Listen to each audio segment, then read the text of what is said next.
Good evening, everyone. I'm Leslie Adamy. Thank you for being with us. We hope you are safe and healthy wherever you are joining us from tonight. We begin with news on the education front. Just when several Texas public school districts were firm in their plans for online schooling and returning to campus this school year, a new message from the state attorney general saying local health authorities don't actually have the legal right to keep school campuses shut down. This leading to TEA officials declaring that state funding will be cut if students are not back in the classrooms due to a local order. 3 News' Nora Bettis breaks down what's been some added confusion in tonight's top story. Really feel like, we're put between a rock and a hard place. County orders and TEA guidance and state and all the different moving parts. Dr. Carl Scarborough, superintendent of Alice ISD, is expressing his frustration at yet another round of guidelines and opinions on the reopening of Texas public schools.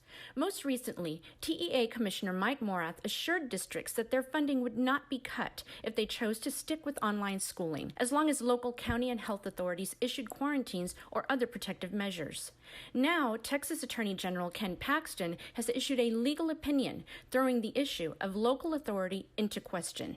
His interpretation of those state laws is that they don't apply to give authority to the local officials unless and until it's demonstrated that the school itself is infected with the virus. Dr. Bill Criss, a local attorney and legal expert, says while this statement from Paxton is a non-binding opinion and technically does not need to be enforced at any level of government, the ideas expressed in the opinion invite the potential for litigation and far-reaching legal precedents. It's a big mess.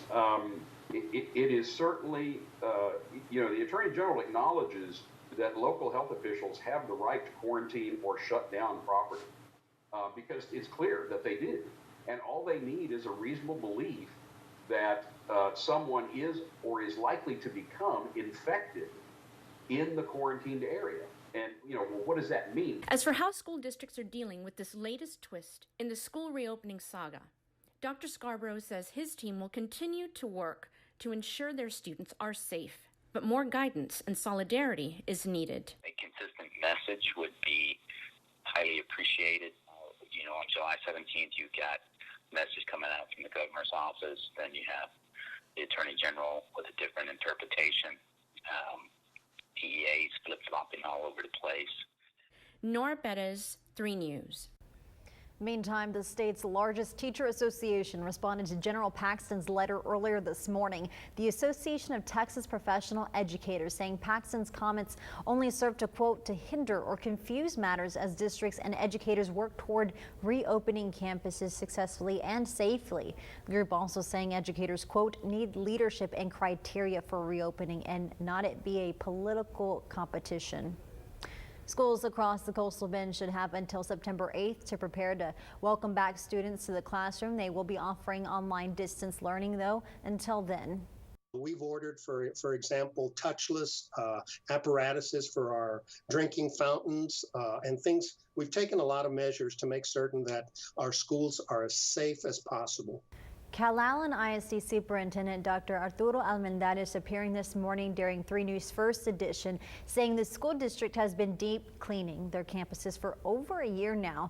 They're also following guidelines from the Centers for Disease Control and Prevention and say while they have been taking steps to keep everything sanitized, they will be disinfecting more frequently once students return. We've bought what we call guns that spray disinfectant. We have guidelines whereby either the teachers or maintenance have to clean and disinfect everything that is being used by students and staff frequently during the day.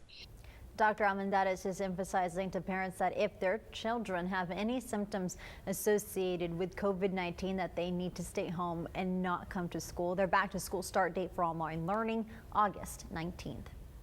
And as we've previously reported, several area schools have released their planned start dates for classes. Of course, depending on how things continue with the pandemic, these could change. And these are just some of them. Currently on your screen is a list of schools that plan on opening up soon. Some actually have already started, like Mathis, London, Driscoll, and Santa Gertrudis.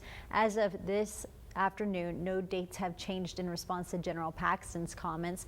School leaders, please know you can always contact us to make updates reflecting any changes that you make. For a full list, visit our website, KIITV.com.